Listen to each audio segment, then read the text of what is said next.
Bom dia a todos. Hoje, dia 25 de dezembro de 2021, né? Hoje, Natal.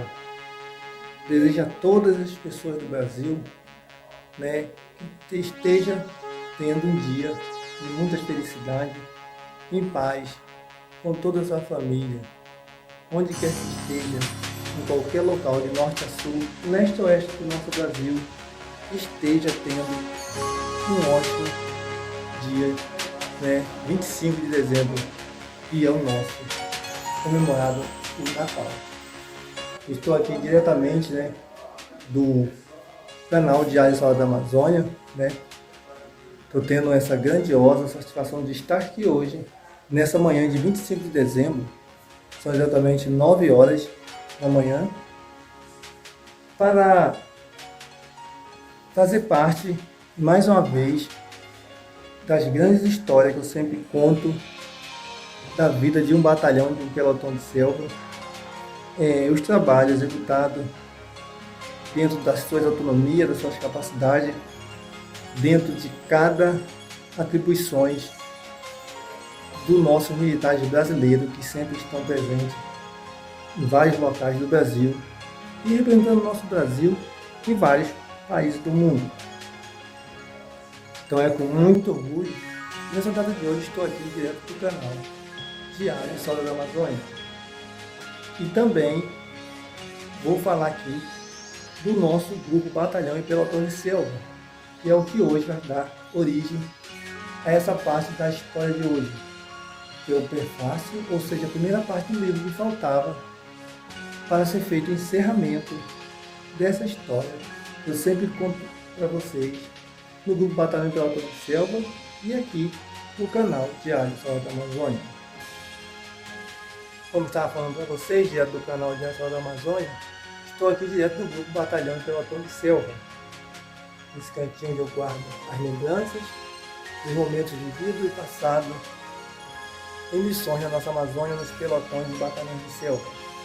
Todos aqueles que ali estiveram comigo, cabos, soldados, subtenentes, sargento, oficiais, comandante de PF, oficiais médicos, comandante de batalhão que eles foram, comandante de aeronaves, de helicópteros, comandante de Búfalo 615, comandante de Caravan, e todo tipo de aeronave que eles estiveram fazendo algum apoio aéreo de alguma forma para nós. O batalhão de aviação, o 4º esquadrão, né, que ali sempre estava presente, com seus apoios aéreos, levando pessoal, material, tudo que era necessário a todos os pilotos das empresas particulares que trabalhavam ali naquela região em apoio aos indígenas, apoio às missões evangélicas, e nos auxiliavam, nos davam o apoio também necessário em grandiosos momentos de necessidade para grandes missões serem cumpridas ali no extremo norte do nosso Brasil. Então hoje eu vou entrevistar uma pessoa que vocês não fazem ideia da importância que ele foi também para esses batalhões e pelotões de selva do nosso Brasil. A sua história: ele foi soldado, foi cabo, no final dos anos 70, no início dos anos 80 ele foi sargento temporário, sargento de escola, serviu, fez parte do primeiro, realmente o primeiro destacamento do pelotão de Auaris, isso no ano de 1983, já quando ele já era sargento de escola e já tinha feito curso de guerra na selva. Inclusive, o número dele é 1140, curso de guerra na selva. E ele esteve ali cumprindo missão de 45 dias de uma patrulha, no qual fizeram parte do primeiro destacamento realmente para idealizar, projetar o local chamado Auaris, onde ali iriam fazer a abertura, alargamento da pista de pouso para poder, em alguma situação, chegar um búfalo levando pessoal e material.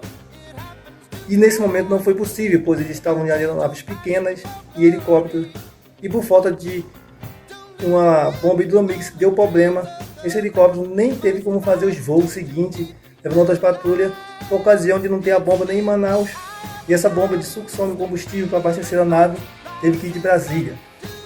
Então, estou tendo um grandioso orgulho, privilégio de estar com essa pessoa, seu Miguel Antônio Cordeiro, aqui em minha residência.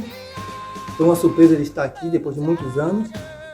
E aqui ele faz parte dessa grandiosa história do batalhão Pelotões de Selva, por ter servido em vários batalhões da Amazônia, primeiro DIS, ter feito o curso no CID, ter servido no CMA, na região militar, ter servido no antigo 2º BEF e ter sido um dos pioneiros nesse grandioso pelotão, que na época era só um destacamento ao ARIS, que iam 45 militares para eles ficarem durante 45 dias. Agora eu vou pagar de surpresa. Ele está na cozinha, tomando um cafezinho, conversando com minha família, e nada melhor do que hoje, em dia de Natal, que é o dia de estar com a família, reunião familiar, eu fazer essa grandiosa reportagem, entrevista com ele para o grupo Batalhão Pelotão de Selva, para o canal de Ações da Amazônia. Aguarde minutos que eu vou pegar ele de surpresa.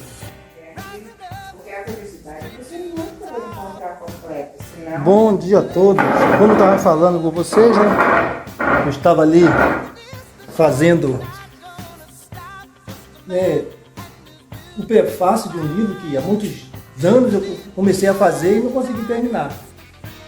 Quando eu conto as minhas histórias dos grupos, batalhões e pelotões de selva, encontrei vários companheiros de missões na Amazônia, em Manaus, Boa Vista, viajei conversando com muitos deles, fazendo documentários, eles conversando sobre o tempo da sua vida na Amazônia, né? Dr. Belaz, Dr. Ramos está em São Paulo, Dr. Messias, Dr. Augusto, todos esses que tiveram ali algum momento naquele pelotão, quando eram oficial temporário, e hoje continuam sendo doutor, mesmo depois que saíram, continuaram a sua vida, né? Suas atribuições. E nós sempre conversamos, vocês assistem meus vídeos, né? Que eu boto no grupo Batalhão e Pelotão de Selva, no canal Diário História da Amazônia. E naquela época que eu fazia o livro, né? Aqui é o prefácio do livro, que nunca terminou. Porque eu deixei aqui em branco, que numa época, nos anos de 1900, que agora eu estou sabendo que foi em 83, né? Alguém ali esteve antes do que nós, né? Ali participando de destacamento, conhecendo aquele local, chamado Auaris, né? E aqui eu só tinha colocado que, eu lembrava que era o 2º sargento Cordeiro, Miguel Antônio Cordeiro tinha colocado. Um guerreiro de selva que não lembrava nem o número dele, é de 4 dígitos, de ser tão antigo, na época de Guerra na Selva, que nos dias que ali estiveram, fez parte de um destacamento na região de Auaris, né? Aquele local onde tem o rio Auaris, Serra Parinha, né? Isso aqui nunca terminou. O livro terminou, mas o prefácio, que seria o início do livro, como está aqui, não terminou. E eu conheço essa pessoa há décadas, né? E ele hoje, por uma felicidade, um destino, né? De surpresa chegou aqui em casa, que é Natal, como eu já desejei para vocês no Feliz Natal, dia de reunião com a família. E ele faz parte da minha família, é uma família para mim. Então hoje cedo, como sempre, eu escrevo algumas páginas, né, desse nosso grandioso livro que aqui está, com a história do PF de Auaris, momentos que ali eu estive desde a construção, levar material e servir ali como um dos pioneiros, mas sempre eu falei que antes de nós alguém ali esteve, em alguma missão, em algum momento, fazendo parte daquele grandioso local, aquela região do extremo norte de Roraima, do nosso Brasil. E hoje eu tinha feito essa parte. Bom dia a todos. 25 de dezembro de 2021 é Natal. Data de muitas felicidades para todos, onde reunimos para celebrar um dia de confraternização. Para mim, não está sendo diferente. Está sendo uma realização cheia de surpresas e completando uma parte que faltava de uma grande história. Essa parte chamada início, ou seja, o prefácio de um livro chamado História de um Pelotão e Batalhão de Selva da Amazônia. Esse início está aqui sendo concretizado, pois aqui está um soldado guerreiro da Amazônia, guerreiro da nossa Amazônia, um soldado de um pelotão de selva chamado Auaris.